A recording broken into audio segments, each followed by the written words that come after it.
Após discursar na cúpula virtual do clima, o presidente Jair Bolsonaro afirmou na live semanal que as críticas ao Brasil não se justificam e reforçou o compromisso ambiental do país. Para falar mais sobre essa repercussão e também os planos do governo para avançar na preservação ambiental, a gente recebe o ministro da Secretaria-Geral da Presidência da República, Onyx Lorenzoni. Mais uma vez, ministro, muito obrigado por atender a Jovem Pan. Bem-vindo, como vai? Bom dia, é uma satisfação voltar a conversar com vocês e com todos os ouvintes. Ministro, falando sobre o discurso do presidente Jair Bolsonaro ontem, obviamente foram feitas críticas, principalmente pelos ambientalistas, que duvidam que o governo vai tirar essas promessas do papel. Como é que o senhor rebate isso? Bom, primeiro, o Brasil tem muito a ensinar ao mundo, né? O Brasil é o país que tem o maior volume de preservação das suas florestas nativas. Segundo, o Brasil tem um código florestal que nenhum país do mundo possui. Nenhum. O Brasil restringe na atividade agrícola, dependendo da região do país, 20%, 40% ou 80% do território de uma propriedade, ele é separado sem nenhum grau de indenização para o proprietário dessa propriedade. Isso não existe em nenhum lugar do planeta. Terceiro, os esforços que vêm sendo feitos pelo governo no sentido de fazer o controle, quer de queimadas, né, e de ocupação do solo. Nós enviamos, ainda no ano de 2019, uma medida provisória para a Câmara para buscar a regularização fundiária, porque é fundamental para que tu possa proteger o meio ambiente que a propriedade tenha ou CPF ou CNPJ.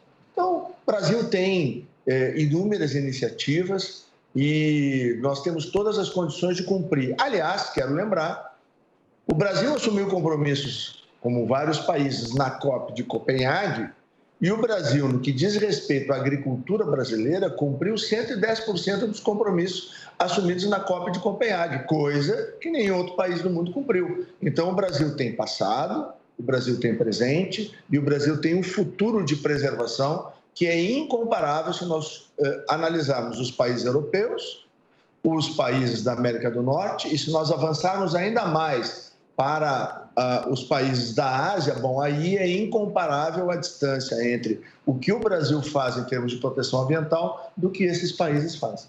Ministro, agora a pergunta é de Diogo Schelp.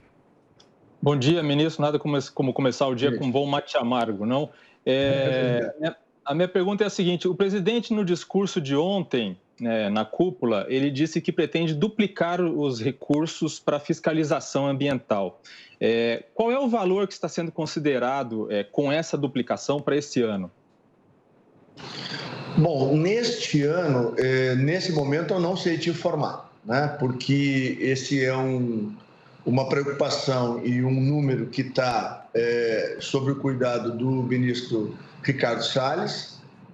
Então, eu não tenho especificamente este número. Agora, uma palavra do presidente, no sentido de que ele deseja ampliar recursos, seguramente vai ser cumprido. Porque todos os compromissos assumidos pelo presidente Bolsonaro, todo o time, toda a equipe de governo trata de cumprir, porque nós trabalhamos com a verdade, nós não tememos o enfrentamento da verdade e se o presidente declarou, nós vamos cumprir.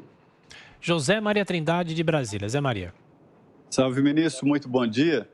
Ministro, eu vou transferir ao senhor aqui uma fala de governo, porque eu disse que o presidente teria que dizer algo e disse qualquer coisa que ele dissesse seria criticado. Mas a impressão é assim de alguém que vestiu uma roupa que não é dele, né? Isso assusta, quer dizer, houve uma guinada, uma mudança no governo ao encarar o meio ambiente. O que aconteceu? Não. Primeiro, nós, pelas ações práticas do governo ao longo dos últimos anos, né, nós já estamos entrando aí no 29º mês de governo, é fácil verificar, por exemplo, o governo Bolsonaro foi o primeiro que fez uma GLO ambiental na história do Brasil. Isso é fato. E por que nós fizemos? Para levar as Forças Armadas, para melhorar a condição de proteção, para melhorar o combate ao desmatamento criminoso para melhorar o combate à extração, por exemplo, de madeiras, né? Agora, tudo isso é feito com equilíbrio, tudo isso é feito dentro da lei e tudo isso é feito com critério. A diferença é que nós não transformamos o meio ambiente numa ação política. E os governos anteriores e muitos daqueles que se opõem ao nosso governo transformam, sim, a questão ambiental numa ferramenta política. Eu até te diria, e eu sou veterinário de profissão, tanto ligado ao campo, a minha família há mais de 100 anos, aqui no Brasil, nós somos italianos, né, que vieram para o Brasil, eu já sou terceira geração aqui. O que nós acompanhamos ao longo dos anos? Até mais ou menos o final dos anos 90, início dos anos 2000, o grande instrumento usado para bloquear produtos brasileiros, tanto as oleaginosas, a soja, quanto a própria carne brasileira ou derivados, era a aftosa. A aftosa vem sendo, já foi, porque ela foi controlada no mundo todo, e aqui também. Então, agora ela foi deixada de lado.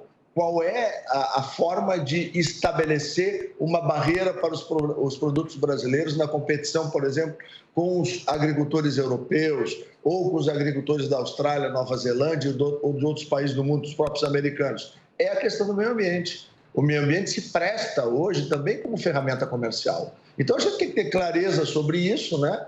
E é como eu já fui mais de uma vez à Europa debater esse tipo de assunto, e quando nós confrontamos o grau de proteção da nossa legislação e as ações do governo brasileiro, e particularmente do governo do presidente Bolsonaro, com os países europeus, a distância é abissal. Nós fazemos aquilo que eles dizem que vão fazer, só que eles não fazem. Eles nem pagam para proteger adequadamente o meio ambiente, tentam transferir migalhas para cá e fazem um discurso político de ataque ao governo com base no meio ambiente. Então, o meio ambiente é, uma barreira comercial moderna, 2, é um ariete político para tentar atingir o único líder de centro-direita do planeta que tem relevância internacional. Desde a queda do presidente Trump, só sobrou Bolsonaro no mundo. E a esquerda do mundo não perdoa isso. É simples assim e difícil assim.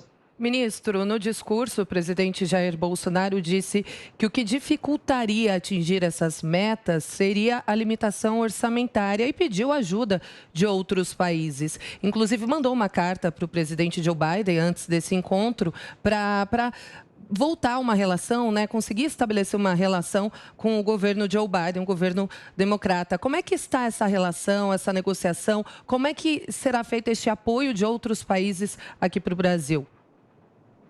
Bom, o Brasil tem, através do ministro Ricardo Salles, ampliado o seu diálogo com os Estados Unidos. É impensável, independente de quem é o presidente dos Estados Unidos, é impensável que os Estados Unidos e o Brasil, no contexto americano, da América do Norte, Central e América do Sul, que eles não possam cooperar.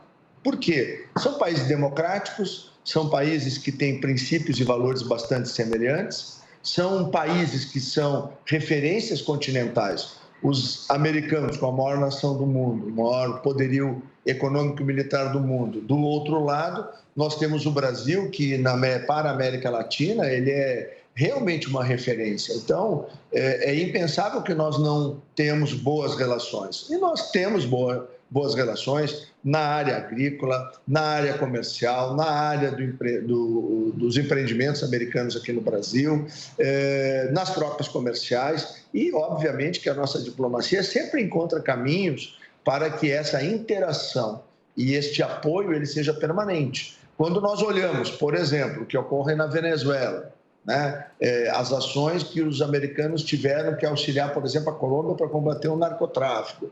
E a importância geopolítica que o Brasil tem, Estados Unidos e Brasil têm a obrigação de sentar numa mesa, conversar e se entender, independente de quem está presidindo os Estados Unidos. Ministro Onyx Lorenzoni, da Secretaria-Geral da Presidência da República, mais uma vez, obrigado pela atenção, pela gentileza. Bom fim de semana, até a próxima. Um abraço. Bom fim de semana a todos da Jovem Pan e um final de semana feliz e abençoado.